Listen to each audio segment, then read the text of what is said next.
Nay, hilaw pa ba ang kanin? O hito na ang kanin. Yan lang ba ang ulam?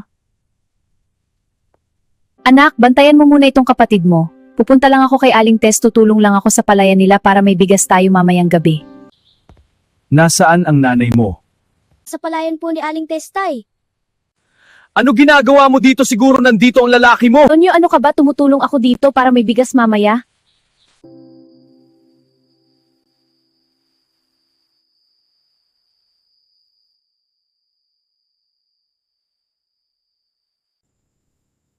Halika sa kwarto. Yan ang gusto ko sa'yo, Joy, sumusunod ka.